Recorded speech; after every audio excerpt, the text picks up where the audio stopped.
Ce message ne s'adresse pas à tout le monde. Il est pour vous. Vous qui sentez au plus profond de vous que vous êtes appelé à quelque chose de plus grand. Vous qui avancez souvent seul, portant des fardeaux invisibles que personne autour de vous ne semble remarquer.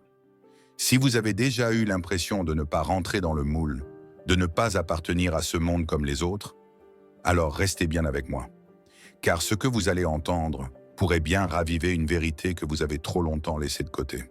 Quand vous êtes appelé à un dessein divin, attendez-vous à marcher seul sur un chemin semé d'épreuves, car la grandeur naît dans l'isolement et la persévérance. Maintenant, si vous vous reconnaissez dans ces mots, voici les 15 choses que vous devez absolument savoir si vous êtes appelé à un dessein divin. Prenez le temps d'écouter jusqu'à la fin. Et si ce message résonne en vous, montrez-le en aimant la vidéo et en laissant un petit commentaire pour partager ce que cela a éveillé en vous. Votre témoignage pourrait encourager quelqu'un d'autre sur ce même chemin. Numéro 1. Le poids d'être choisi. Il y a quelque chose de puissant à être appelé, à être choisi, que beaucoup de gens ne comprennent pas pleinement. Quand tu es mis à part pour un dessein plus grand que toi, cela porte un poids que la plupart n'auront jamais à supporter. Ceux qui sont choisis pour quelque chose de plus grand empruntent un chemin différent, et à cause de cela, ils le parcourent souvent seuls. Quand Dieu t'appelle, il ne te guide pas sur un chemin confortable ou facile. Il ne te place pas au milieu de la foule où tu peux te fondre et te sentir en sécurité. Il te sort de là, il te met à part, et cette séparation peut ressembler à de l'isolement. Cela peut sembler être du rejet, de la solitude, comme si tu n'appartenais à aucun endroit. Mais écoute ceci, tu n'étais pas destiné à appartenir là où tu es appelé à diriger. Le fardeau d'être choisi est lourd. Cela signifie que tu vois les choses différemment, que tu entends ce que les autres n'entendent pas, que la vision en toi, le feu qui brûle dans ton esprit, te mettra sur une voie que les autres ne peuvent pas comprendre. Tu essaieras de l'expliquer, et ils te regarderont comme si tu parlais une autre langue. Tu essaieras de les emmener avec toi, mais ils ne voudront pas venir. C'est là que la douleur commence. Être choisi ne te sépare pas seulement du monde, cela te sépare souvent des gens que tu aimes. Certains d'entre vous savent exactement ce que cela signifie. Vous avez eu des moments où vous vous êtes senti complètement seul, vous demandant pourquoi personne ne vous comprend. Vous avez été dans des pièces pleines de monde et vous vous êtes sentis comme des étrangers. Vous avez été entouré d'amis et de famille. Et pourtant, vous avez ressenti un vide profond à l'intérieur, parce que quelque chose en vous sait que vous êtes destiné à plus. Numéro 2. La solitude comme signe divin. Mais laisse-moi te dire ceci, ce sentiment n'est pas une erreur, cette solitude n'est pas un accident. C'est un signe que Dieu fait quelque chose en toi qu'il ne fait pas chez tout le monde. Quand tu es choisi, tu ne peux pas vivre comme les autres, penser comme les autres, te comporter comme les autres. C'est pourquoi tu ne te fonds pas, c'est pourquoi tu as du mal à t'identifier. Ce n'est pas parce qu'il y a quelque chose de mal chez toi, c'est parce qu'il y a quelque chose de différent en toi. Dieu a placé quelque chose en toi qui exige une séparation, car ce qu'il construit en toi demande de la concentration, de la discipline, de l'obéissance, et cela exige que tu abandonnes le besoin d'être compris. Certains des plus grands hommes et femmes de Dieu ont connu l'isolement avant l'élévation. Regarde Moïse, élevé dans la maison de Pharaon, mais jamais vraiment l'un des leurs, appelé à guider son peuple, mais rejeté par eux au début. Regarde Joseph, à qui un rêve a été donné, mais qui fut vendu par ses propres frères. Regarde David, oint comme roi, mais renvoyé dans les champs encore et encore. Le schéma est clair. Avant que les choisis puissent marcher dans leur dessein, ils doivent endurer la solitude d'être mis à part. Cette solitude te brise, elle t'humilie, elle te met à genoux, mais cette cassure est nécessaire. Parce que lorsque Dieu te prépare, il dépouille tout ce qui ne peut pas t'accompagner, les relations qui n'étaient destinées qu'à une saison, les habitudes qui ne servent plus ton dessein, les distractions qui t'empêchent d'entendre sa voix. Et parfois, la seule façon pour lui de faire cela est de t'éloigner de tout et de tous ceux dont tu pensais avoir besoin. Numéro 3. La douleur de la préparation. Je sais que c'est difficile. Je sais qu'il y a des nuits où tu te demandes pourquoi Dieu a placé un tel fardeau sur tes épaules. Je sais qu'il y a des moments où tu veux abandonner, où tu te demandes si tu es assez fort pour cela. Mais je suis ici pour te dire que tu l'es. Tu as été construit pour cela, tu as été choisi pour cela, et si Dieu t'a appelé à cela, il te donnera la force de le porter. La solitude n'est pas la fin de ton histoire, c'est le début. C'est le feu purificateur qui affine ton dessein, l'endroit où Dieu parle le plus clairement, le terrain de préparation pour quelque chose de plus grand que tu ne peux l'imaginer. Alors, ne lutte pas contre cela, ne résiste pas, accepte-le. Parce que lorsque le moment viendra, lorsque Dieu dira que tu es prêt à marcher pleinement dans ton appel, tu regarderas en arrière et tu verras que ce qui semblait être de la solitude n'en était pas du tout. C'était Dieu marchant avec toi, te façonnant, te préparant, pour que lorsque le moment viendra de t'envoyer, tu sois prêt. Numéro 4. Le rejet comme redirection. Le rejet coupe profondément, il te fait douter de toi-même, te demander si tu es assez bon, si tu es digne, si tu es vraiment destiné à l'appel qui brûle en toi. Tu fais un pas de foi, croyant que les autres verront ce que Dieu a placé en toi, qu'ils te soutiendront, qu'ils se tiendront à tes côtés. Mais au lieu de cela, ils s'éloignent, te tournent le dos, te rejettent, et cette douleur ne touche pas seulement ton cœur, elle secoue ton âme. Mais écoute-moi, le rejet n'est pas une punition, c'est une préparation. Ce n'est pas Dieu qui dit que tu n'es pas assez, c'est Dieu qui dit que tu es mis à part. Nous prenons souvent le rejet à cœur, le voyant comme une preuve que nous avons échoué, que nous ne sommes pas désirés, que nous sommes indignes. Mais quand Dieu permet le rejet dans ta vie, ce n'est pas pour te briser, c'est pour te rediriger. C'est sa manière de te protéger, de t'installer dans quelque chose qui est en deçà du dessein qu'il a placé dans ta vie. Pense à Joseph. Ses propres frères se sont retournés contre lui, l'ont jeté dans une fosse et vendu comme esclave. Il avait des rêves, de puissantes visions de ce que Dieu avait prévu pour lui. Mais avant qu'il ne puisse entrer dans ce destin, il a dû traverser le feu du rejet. S'il l'avait soutenu, il serait peut-être resté là où il était. S'il l'avait appuyé, il n'aurait pas été forcé de prendre la route qui l'a conduit en Égypte, au palais, à l'endroit exact que Dieu avait déjà préparé. Parfois, les personnes dont tu attends le soutien seront celles qui s'éloigneront. Elles ne comprendront pas ta vision, elles ne reconnaîtront pas ce que tu portes. Tu ressentiras l'envie de te diminuer, de baisser la voix, de tempérer ton appel juste pour te sentir accepté. Mais Dieu ne t'a pas choisi pour te fondre dans la masse, il t'a appelé à te démarquer. Il t'a appelé à te lever, à diriger, à prendre ta place là où peu sont prêts à se tenir. Numéro 5. Le rejet comme partie du plan. C'est pourquoi le rejet n'est pas quelque chose à craindre, mais à comprendre. Quand il arrive, ne cours pas après ceux qui ne voient pas ta valeur. Ne t'attarde pas sur les portes qui se sont fermées. Si Dieu a permis à quelque chose de se terminer, c'est parce que quelque chose de plus grand est en route. Tu ne le vois peut-être pas sur le moment, ça n'a peut-être pas de sens pendant que ça arrive, mais si tu continues à faire confiance, à avancer avec foi, tu regarderas en arrière et réaliseras que chaque rejet faisait partie de la bénédiction. Chaque porte fermée te guidait vers la bonne. Certains d'entre vous portent encore le poids du rejet. Vous pensez encore à ceux qui sont partis, vous entendez encore les mots qu'ils ont prononcés, vous laissez encore leur manque de foi définir qui vous êtes. Mais ta valeur n'est pas déterminée par ceux qui te rejettent. Ton appel ne disparaît pas simplement parce que les autres ne l'ont pas vu. Si Dieu t'a appelé, c'est toute la confirmation dont tu as besoin. S'il t'a choisi, aucun rejet ne peut annuler son plan. Tu dois apprendre à regarder le rejet avec de nouveaux yeux.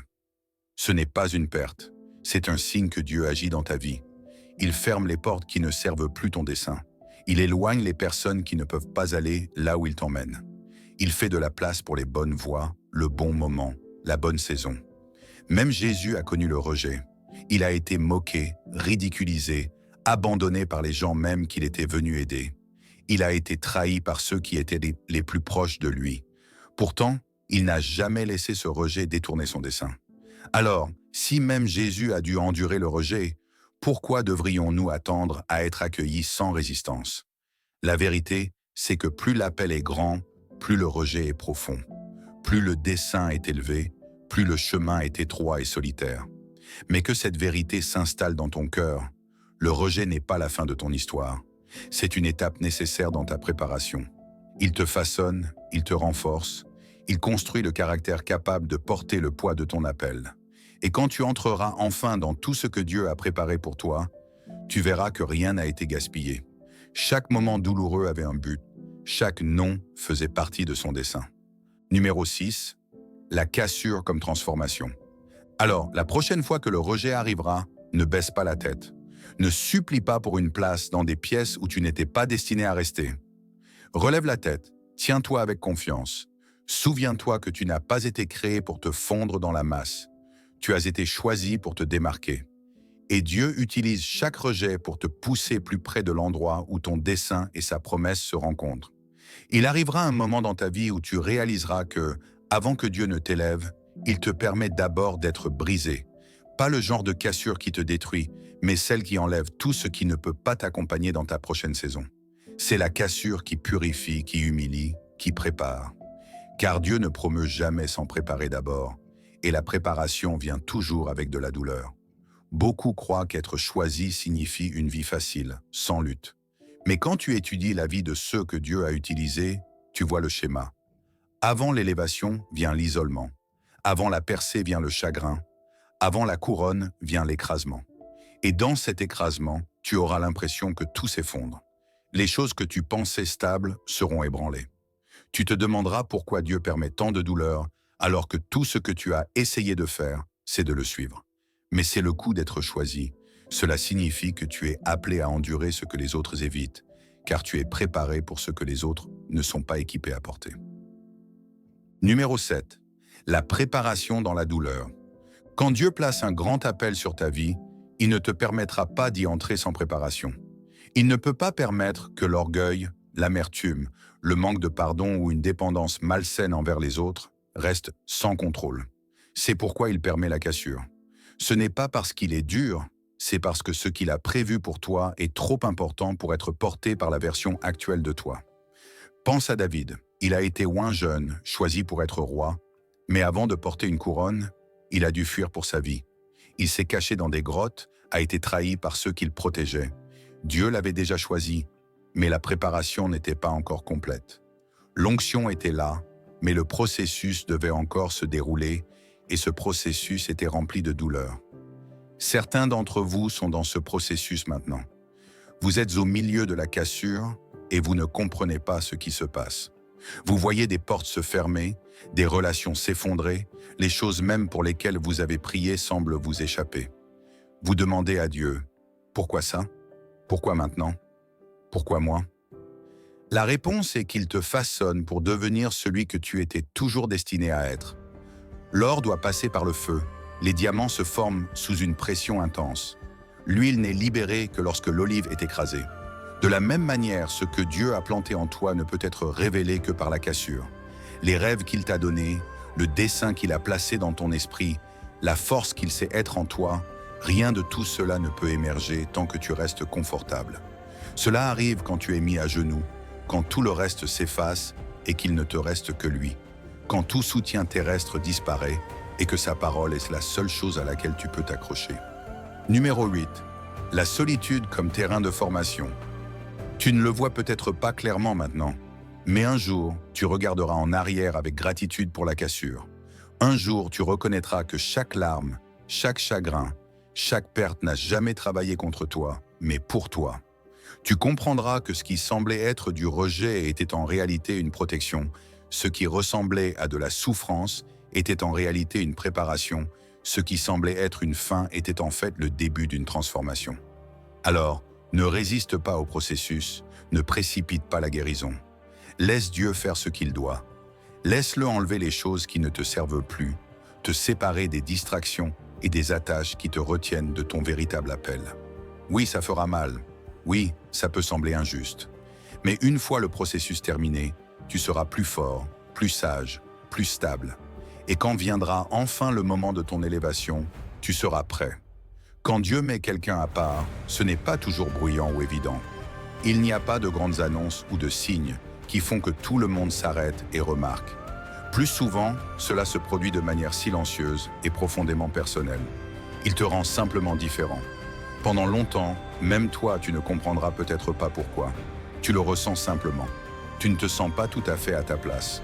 Tu es entouré des autres, mais tu as l'impression de parcourir un chemin qui t'appartient.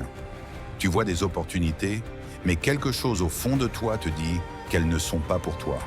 Tu formes des liens, mais ils s'effacent ou s'évanouissent. Et finalement, tu commences à te demander pourquoi. Pourquoi te sens-tu comme si tu n'appartenais pas? Pourquoi ton voyage est-il si différent de celui des autres? La réponse est que tu n'étais pas destiné à te fondre dans la masse, à appartenir là où tu ne dois pas être. Tu n'as pas été créé pour refléter le monde, car l'appel sur ta vie est différent de tout ce qui t'entoure. Dieu t'a mis à part pour un dessein qui va bien au-delà de ce que tu peux voir maintenant. Numéro 9. Le poids de la différence. Cet appel exige un voyage différent, un voyage que tout le monde ne comprendra pas. Il y a un poids qui vient avec le fait d'être choisi, une solitude qui entoure souvent le dessein. Et si tu n'es pas prudent, tu commenceras à ressentir ce qui te rend spécial. Tu verras ta différence comme un fardeau plutôt qu'une bénédiction. Tu te demanderas s'il y a quelque chose de mal chez toi, simplement parce que tu ne peux pas penser comme les autres, te comporter comme eux ou te contenter de ce qu'ils acceptent. Mais je veux que tu saches que ta différence n'est pas une malédiction, c'est la confirmation que la main de Dieu est sur ta vie. C'est la preuve qu'il t'élève, te prépare pour quelque chose de bien plus grand, quelque chose qui exige que tu sois mis à part. Cette préparation a un coût. Elle exigera que tu laisses partir certaines personnes en chemin. Elle te conduira dans des saisons où tu te sentiras complètement seul, incompris par tous ceux autour de toi. Elle te demandera de franchir des portes sans personne à tes côtés, en faisant confiance à celui qui t'y a conduit pour te porter à travers. Elle te demandera de prendre des décisions que les autres ne peuvent pas comprendre, des décisions ancrées dans la foi, des décisions qui exigent du sacrifice. Considère Moïse, élevé dans le palais de Pharaon, entouré de luxe, de pouvoir et d'influence. Mais au fond de lui, il savait qu'il n'y appartenait pas. Il aurait pu rester, vivre une vie de confort et de facilité, mais il était appelé à quelque chose de plus grand. Cet appel l'a conduit dans le désert, dans un lieu d'isolement, dans une saison où il n'avait rien d'autre sur quoi compter que Dieu seul. Dans cet espace, dans ce silence, dans cette séparation, quelque chose a commencé à prendre forme. Numéro 10. La bataille des choisis. Certains d'entre vous sont dans ce désert maintenant. Vous vous sentez comme si vous marchiez seul, comme si tout ce qui vous était familier vous avait été enlevé. Il est tentant de croire que tu as dû rater quelque chose, que peut-être tu as pris un mauvais tournant. Mais écoute ceci clairement. Ce n'est pas une punition, c'est une préparation. Dieu ne te met pas à part pour te faire du mal, il te met à part pour te préparer. Il t'apprend à lui faire confiance quand le chemin est incertain, à t'appuyer sur lui quand rien d'autre n'a de sens, à marcher par la foi même quand chaque pas semble incertain. Et quand le moment viendra, quand il révélera enfin ce pourquoi il t'a préparé, tu regarderas en arrière et comprendras. Tu verras que chaque saison de solitude, chaque décision difficile, chaque moment où tu te sentais ne pas appartenir était nécessaire. Tu réaliseras qu'il ne t'a jamais abandonné, qu'il n'a jamais détourné son visage. Il te façonnait tout ce temps, s'assurant que lorsque le moment viendra d'entrer dans ton dessein, tu serais prêt. Il y a quelque chose à propos d'être choisi qui met une marque sur ta vie. Dès l'instant où Dieu t'appelle, dès l'instant où il place un dessein en toi, la bataille commence. Pour certains, cette bataille a commencé tôt. Certains d'entre vous se battent depuis aussi longtemps que vous vous en souvenez. Vous avez dû lutter pour votre paix, votre identité, votre place même dans ce monde. Ce n'est pas que vous ayez cherché le conflit est venu à vous. Tu te demandes pourquoi ta vie ressemble à un champ de bataille alors que d'autres semblent traverser la vie avec aisance. Tu te demandes pourquoi tu as dû endurer des chagrins, des trahisons, des rejets et des épreuves. Et si tu es honnête, parfois moi ça semble trop. Mais écoute attentivement. La bataille n'est pas un signe que Dieu t'a oublié. C'est la preuve qu'il y a quelque chose en toi qui menace l'ennemi. L'ennemi ne perd pas son temps avec ceux qui n'ont pas d'avenir. Il s'attaque à ceux qui portent un dessein, à ceux qui ont été mis à part pour quelque chose de plus grand. C'est pourquoi la pression a été si implacable, c'est pourquoi les attaques sont venues de toutes les directions. Parce que même si tu ne le vois pas, l'ennemi voit ce qu'il y a en toi. Il voit l'appel, l'autorité, l'onction. Numéro 11. La lutte comme entraînement. Pense à Joseph. Dieu lui a donné un rêve, une vision de l'avenir. Mais avant que ce rêve ne prenne vie, il a été jeté dans une fosse, trahi par ses frères, vendu comme esclave, faussement accusé, jeté en prison. De l'extérieur, on aurait dit que tout s'effondrait. Mais en vérité, tout se mettait en place. Chaque revers, chaque trahison, Chaque moment douloureux le préparait pour ce que Dieu avait déjà prévu. Certains d'entre vous sont dans cet endroit maintenant. Tu regardes ta vie et rien n'a de sens. Tu es entouré de luttes et tu te sens coincé dans la fosse. Mais ce que tu ne peux pas voir, c'est ce que Dieu fait en coulisses. Chaque bataille a été un entraînement. Chaque épreuve a été une préparation. Chaque coup qui était censé te briser t'a construit. Dieu ne confie pas de grandes responsabilités à ceux qui ne sont pas préparés. Il n'appelle pas sans tester d'abord. Alors, la lutte n'est pas là pour te détruire. Elle est là pour t'équiper. Le combat n'est pas censé te vaincre, il est censé te développer. Parce que si tu vas porter le poids de l'appel sur ta vie, tu as besoin de la force pour tenir ferme, de la sagesse pour reconnaître les bonnes portes, de la résilience pour continuer quand tout en toi veut abandonner. C'est pourquoi l'ennemi t'a attaqué si fort. C'est pourquoi la pression a semblé insupportable. Parce qu'il sait qu'une fois que tu entreras dans ta véritable identité, une fois que tu embrasseras l'autorité et le pouvoir que Dieu a placé en toi, il n'y aura rien qu'il puisse faire pour t'arrêter. Il peut attaquer, mais il ne peut pas vaincre. Il peut distraire, mais il ne peut pas annuler ce que Dieu a déjà mis en mouvement. Numéro 12. Ne pas se laisser aigrir par la bataille. Alors, ne laisse pas la bataille te rendre amer. Ne laisse pas les blessures te faire douter de qui tu es. Chaque combat que tu as affronté est une confirmation que tu marches dans un dessein. Chaque épreuve est une preuve que tu n'es pas ordinaire. Tu as été choisi, tu as été mis à part. La main de Dieu est sur ta vie, et quand tu traverseras cette saison, parce que tu la traverseras, tu seras plus fort, plus sage, prêt pour chaque promesse qu'il a prononcée sur toi. Alors continue de tenir, de croire, de te battre. Quand Dieu place un appel sur ta vie, il fait plus que préparer le chemin devant toi, il te prépare pour le chemin lui-même. Et cette préparation n'est pas toujours douce, pas toujours claire, et souvent pas ce que tu aurais choisi. Elle n'est pas enveloppée de confort ou de facilité. Elle t'étire, te teste, t'emmène dans des endroits où tu n'avais jamais pensé marcher. Parce qu'être choisi ne signifie pas que tout se mettra en place sans effort. Cela ne signifie pas que les portes s'ouvriront sans résistance ou que les gens comprendront toujours, te soutiendront ou célébreront ce qu'il y a dans ta vie. En fait, la réalité est souvent tout le contraire. Être choisi signifie parfois marcher dans le silence quand personne d'autre ne voit ce que tu portes. Cela signifie tenir ferme quand les gens autour de toi questionnent tes décisions et doutent de ta vision. Cela signifie tenir bon quand tout ce que tu ressens, c'est la tension entre ce que Dieu a promis et ce que ta réalité montre. Parfois, cela signifie être incompris par les personnes mêmes que tu pensais croiraient en toi. Parfois, cela signifie affronter le rejet de ceux que tu aimes le plus. Cela signifie endurer des batailles que tu n'avais pas anticipées et persévérer à travers des tempêtes qui semblent surgir de nulle part. Numéro 13. La persévérance face au doute. Dans ces moments, il devient facile de tout remettre en question. Tu pourrais commencer à te demander si l'appel était réel, si Dieu t'a vraiment choisi. Tu pourrais te demander pourquoi le chemin est si rude, pourquoi les portes sont fermées, pourquoi ceux en qui tu avais confiance sont silencieux ou partis, pourquoi le fardeau semble plus lourd, plus tu essaies d'être fidèle. Ton cœur pourrait murmurer « Si j'étais vraiment choisi, serait-ce si difficile ? Les gens autour de moi ne verraient-ils pas mon cœur et ne se tiendraient-ils pas à mes côtés ? Le chemin ne serait-il pas plus clair ? La douleur moins lourde ? L'attente plus courte ? » Mais voici la vérité à laquelle tu dois t'accrocher. La lutte n'est pas un signe que tu es hors du chemin, c'est la preuve que tu es façonné.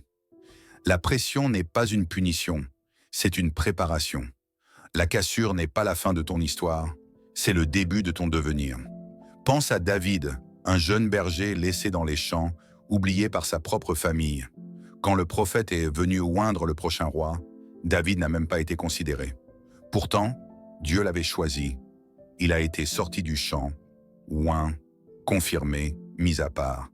Mais après ce moment, la vie n'est pas devenue plus facile, elle est devenue plus difficile. L'onction était réelle, mais le processus aussi.